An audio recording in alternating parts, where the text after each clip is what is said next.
Joyeuse Pentecôte à tout le monde. Nous voici au lundi de Pentecôte. Et qu'est-ce que je vais vous dire aujourd'hui? Parce que d'un côté, j'ai l'impression qu'il n'y a pas grand-chose à dire, et d'autre part, qu'il y a énormément de choses à dire. Donc, récapitulons un petit peu. Qui sait me dire qu'est-ce que c'est que la Pentecôte? C'est la fête de la naissance de Jésus? Non. C'est la fête de quoi? Quelqu'un a une idée pour me dire? Quelqu'un qui a été ici aux 3 lectures et qui a entendu quelque chose des 3 lectures? Le Saint-Esprit. Oui, le Saint-Esprit. D'accord. Bon, c'est un bon commencement, le Saint-Esprit. Et qu'est-ce qu'il a fait le Saint-Esprit? Qui sait me dire? D'après la lecture que vous avez entendue. Il descend sur les gens. Oui, il descend sur les gens. Quelqu'un sait me situer un peu quand c'est arrivé? 50 jours après Pâques. 50 jours après Pâques, parfait. Bon, jusque-là, on est très bien. Et donc, 50 jours après Pâques, rappelez-moi si je me trompe, Jésus est là avec ses disciples et bam, l'Esprit Saint descend. C'est comme ça? Non. Il est où Jésus? Au ciel. Ah oui, au ciel. Parce que c'est l'ascension. Et l'ascension, c'est combien de jours? 40 jours après. Tout le monde d'accord? 40. Voilà. Donc 40 jours après Pâques, l'ascension. Et puis, il reste combien de jours jusqu'à la Pentecôte? 10. Et puis, l'Esprit Saint descend sur les disciples. Voilà, jusque-là, on est très bien. Je ne vais pas faire une longue philosophie, juste pour vous dire historiquement. Donc, historiquement, vous savez que Pâques, c'était la fête de printemps à la base. Et avant même que les Israélites sortent d'Égypte, c'était la fête du printemps.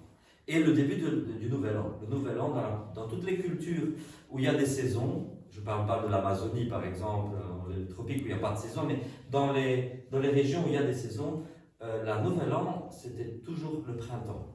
Sauf chez les Celtes, où c'était au milieu de l'hiver. C'est pour ça que nous avons plutôt la tradition celtique. Mais chez les Romains, c'était mars. Donc chez les Hébreux aussi, mars, c'était le premier mois qui s'appelle Nissan. C'est à ce moment-là que commençait le printemps. Et en même temps, c'était les premiers froment de l'année. Plus exactement, l'épeautre, le premier épeautre. Ici, on est dans une région froide, donc il n'y a toujours pas de blé à récolter. Mais en pays méditerranéen, le premier froment, l'épeautre, on peut déjà commencer à le récolter à Pâques. Donc c'était ça. Et c'est pour ça qu'il n'y avait pas Azim et tout ça. Bref, les Hébreux sortent d'Égypte à Pâques, donc il y a déjà un deuxième sens à la fête de Pâques. Pâques, Pesach, signifiant passage. Le sens original, c'était passage de l'hiver vers le printemps. Ça devient le passage depuis l'Égypte en route vers la terre promise. Le passage de la mer Rouge, plus exactement la mer des roseaux. Bon. Et 50 jours après, ils se retrouvent où les Hébreux? Ils sortent de l'Égypte, ils traversent la mer Rouge, ils se retrouvent où? Dans le désert. Dans le désert, effectivement. Et qu'est-ce qui se passe dans le désert pendant qu'ils traversent le désert? Bon, ça leur prend 40 ans, ils tournent en rond en fait. Mais, il y a quand même une chose importante qui arrive pendant leur traversée du désert. Moïse. Il y a Moïse, effectivement. Et Moïse, qu'est-ce qu'il fait?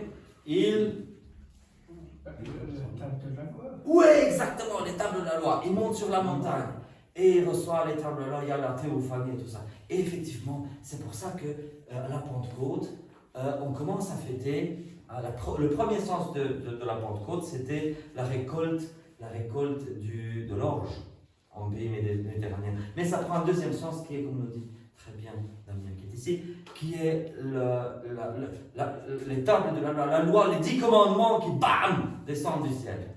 Et c'était ça, le deuxième sens de la Pentecôte. Mais après, qu'est-ce qui se passe? Jésus monte au ciel, comme vient de le dire, etc. Et à Jérusalem, il y a plein de gens qui arrivent à Jérusalem pour la fête de la Pentecôte. Il y a des gens qui viennent de plusieurs régions, soit qu'ils soient juifs, mais déjà d'une autre langue, de notre pays, soit ce qu'on appelle des prosélytes, c'est-à-dire des païens qui se sont convertis au Dieu unique et qui viennent à Jérusalem pour fêter la Pentecôte. C'est à cette occasion-là que l'Esprit Saint, bam, descend sur les disciples. Et ils sont remplis de l'Esprit Saint. Et ils se mettent à parler en d'autres langues. Comme je l'ai dit parfois, il y a une double glossolalie, je n'entre pas maintenant dans des détails, mais il y a une glossolalie, c'est-à-dire un parlage en langue, si je puis dire ainsi. Et, une chose que je ne répéterai pas assez, à ce moment-là, précisément à ce moment-là, on est à l'inverse de Babel. Pour ceux qui avaient lu un peu l'Ancien Testament, Babel, c'est une seule langue et des gens méchants. Et Dieu vient et transforme, il change le truc, et après on passe d'une langue à beaucoup de langues. Et à la Pentecôte, l'Esprit Saint descend et il sanctifie toutes les langues. Je ne le dirai pas assez. À la Pentecôte, Dieu proclame que toutes les langues sont égales. L'égalité totale des langues. Et ça arrive à la Pentecôte à ce moment-là. Bon, assez d'histoires que j'ai faites aujourd'hui. Maintenant, on a dit l'Esprit Saint. Qui est l'Esprit Saint? Nous adorons un Dieu unique en 3 personnes. Père, Fils et Saint-Esprit. Voilà. Donc Dieu l'Esprit Saint. Et ce qui se passe souvent, je le dis tous les ans, je sais, vous allez me pardonner, ceux qui m'entendent tous les ans, j'ai l'impression que nous sommes constipés, vous me pardonnerez la parole, nous sommes constipés par rapport à l'Esprit Saint. C'est-à-dire que j'entends beaucoup de chrétiens qui adressent leur prière à Dieu le Père, et c'est très bien. Dieu le Père est Père parce qu'il a engendré son Fils depuis toute éternité, d'accord, il est Père, c'est très bien, et nous sommes des enfants adoptés de Dieu grâce à Jésus. Bref, jusque-là, c'est bien, prier Dieu le Père. Puis on prie Dieu le Fils qui est Jésus. On prie Dieu le Fils. C'est très bien, le Fils, comme on le sait, c'est le Verbe éternel de Dieu. Il est là depuis toute éternité. Et à un moment donné, il décide de prendre chair. Il s'incarne. Il vient depuis l'éternité, Dieu qu'il était, et il devient en même temps humain. Il est non seulement Dieu à 100%, mais également humain à 100%. Et il meurt, il ressuscite, avec un corps glorifié, transfiguré, et il monte au ciel avec notre nature humaine. Jusque-là, c'est très bien. Mais qui est l'Esprit Saint? L'Esprit Saint est aussi coéternel avec le Père et le Fils. Il est là depuis toute éternité, il procède du Père. C'est-à-dire, il est, en termes humains, il est soufflé par le Père. Et c'est une personne à part entière. C'est pas un troisième Dieu, ni un deuxième Dieu, c'est le Dieu unique. C'est lui qui met en 3 personnes, 7 personnes à la personne de l'Esprit Saint. Et j'ai envie de dire que, pourquoi je dis que nous sommes constipés? Parce que nous avons toujours du mal à prier l'Esprit Saint. Et c'est vrai que, voilà, l'invitation que je vous fais ce soir, c'est dans vos prières, c'est de, comment je dire, d'intensifier vos prières personnelles à l'Esprit Saint. Alors souvent on prie l'Esprit Saint pour l'inspiration, et c'est très bien, on dit j'ai besoin d'inspiration, Esprit Saint descend. Et la plupart des prières qu'on a à l'Esprit Saint contiennent le mot viens. Viens Esprit Saint, viens Dieu créateur, viens. Oui, viens, mais pourquoi? On peut se poser la question. Alors, j'explique pourquoi. Parce que, comme Jésus est monté au ciel, avant de monter au ciel, qu'est-ce qu'il a dit? Je vous enverrai un autre paraclet. Le paraclet, celui qui vient, qui tient la place de Jésus pendant son absence. Bien sûr, il y a 3 venues du Christ. La première venue, quand il est venu, quand il s'est incarné, il est né. La deuxième venue, quand il reviendra à nouveau. Et entre-temps, c'est ce qu'on appelle la 3e venue, quand il est avec nous dans l'Eucharistie. Mais ça, c'est une venue cachée, parce qu'il est caché sur les espèces du pain et du vin. Ce n'est pas une venue manifeste, ce n'est pas une présence manifeste. Et pendant ce temps-là, il y a l'Esprit Saint. Et donc, nous pouvons, je dis même, nous devons nous adresser à l'Esprit Saint. Alors, dans certains catéchismes, on pose la question, qu'est-ce que la prière? Et ces petits catéchismes disent, prier, c'est s'adresser à Dieu le Père, au nom du Christ et par l'Esprit Saint. C'est une définition, c'en est une, mais ce n'est pas que ça dit pas tout. Parce que prier, ça peut aussi s'adresser à Dieu le Fils, c'est-à-dire au Christ, et au nom du Père et de l'Esprit, mais c'est aussi s'adresser à l'Esprit Saint, au nom du Christ et au nom du Père. Et c'est aussi s'adresser à Dieu en tant que Trinité. Moi, quand je prie, souvent, quand j'invoque juste Dieu, quand je dis juste Dieu, je pense tout de suite aux 3 personnes en même temps. À moins que la prière dise Père, ou que la prière dise Seigneur Jésus-Christ, ou que la prière dise Saint-Esprit. Mais s'il n'y a pas de précision, je sous-entends, comme dans l'Église ancienne, qu'il s'agit du Dieu unique en 3 personnes. Je vais terminer avec une autre. Ici, je vous ai invité, ça c'est l'exhortation que je vous fais ce soir, dans vos prières personnelles. Déjà, et avant tout, n'oubliez pas de prier. On prie quand on se lève, d'accord? On prie quand on se couche, d'accord? On prie à table, d'accord? On prie, Saint Paul dit prier sans cesse. Je vous invite d'avoir une vie de prière. Mais dans votre vie de prière, priez non seulement le Père, en terminant par je te demande ça au nom de Jésus, priez non seulement le Fils, en demandant Seigneur Jésus-Christ, donne-moi ceci, cela. Priez également l'Esprit Saint, qui est Dieu.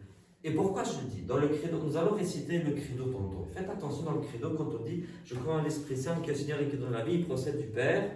Et puis il dit avec le Père et le Fils, il reçoit Même adoration. et Même gloire.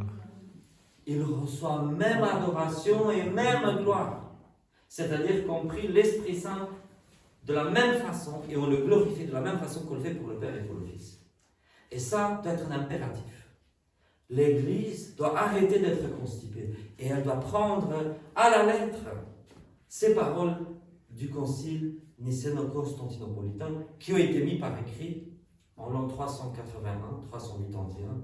Et c'est pas que ça a été inventé. Ce qui a été dit au concile de Constantinople n'était que raconter ce que l'Église vivait depuis toujours. Voilà. Je pense que je vais terminer avec ça. Oui, je vais terminer juste avec un passage je l'ai dit hier aussi, pour ceux qui étaient ici hier. Dans l'évangile selon Saint Jean, avant de monter au ciel, Jésus dit « Encore un peu de temps et vous ne me verrez plus. » Ça veut dire qu'il allait mourir et ressusciter. Donc, encore un peu de temps et vous me reverrez. Et là, il parle de, non pas de sa personne en fait, mais de son être. Encore un peu de temps, et Jésus allait encore être vu un peu, c'est-à-dire entre sa résurrection et son ascension. Et encore un peu de temps, 10 jours. Et puis vous allez me revoir à nouveau. Et ça, c'est non pas la personne de Jésus, mais l'Esprit Saint. Parce que si Jésus est Dieu à 100%, et l'Esprit Saint est Dieu à 100%, ce ne sont pas 2 dieux distincts, ce ne sont pas polythéistes, c'est le même Dieu. Seulement en 3 personnes. Donc là, c'est Dieu qui parle, c'est la Trinité qui parle, qui dit « Encore un peu de temps, vous ne me verrez plus, et puis encore un peu de temps, et puis vous me verrez. » Ça, c'est l'Esprit Saint qui dit. C'est la Trinité qui parle. C'est pour dire, vous me reverrez à nouveau, hein, quand l'Esprit Saint sera descendu. Voilà. Et je vais terminer avec ça. Et je vous souhaite une joyeuse Pentecôte. Et juste petite précision pratico-liturgique. Au niveau du calendrier liturgique, on considère que l'été commence à la Pentecôte. Comme le printemps commençait à Pâques, l'été, on considère que ça commence à la Pentecôte. Et du coup, cette semaine-ci, il y aura les 4 temps de la Pentecôte, les 4 temps d'été. Et c'est quoi les 4 temps? Vous savez, il y a 4 périodes de jeûne dans l'année. Et ici, on est au jeûne estival, au jeûne d'été. Donc, pour les personnes bien portantes, pas trop vieilles, pas trop jeunes, cette semaine-ci, il y a, liturgiquement parlant, il y a 3 jours de jeûne, mercredi, vendredi et samedi. Essayez, si pas 3 jours, au moins, essayez de jeûner un peu, un jour, sur les 3, mercredi, ou vendredi, ou samedi. Ou si vous ne savez pas le faire, faites-le demain ou jeudi, ou n'importe quel jour de cette semaine-ci, pour dire, on a observé aussi le jeûne d'été. Parce que cela nous a été donné par Dieu, et offrir ce jeûne en action de grâce à Dieu. Amen. Amen.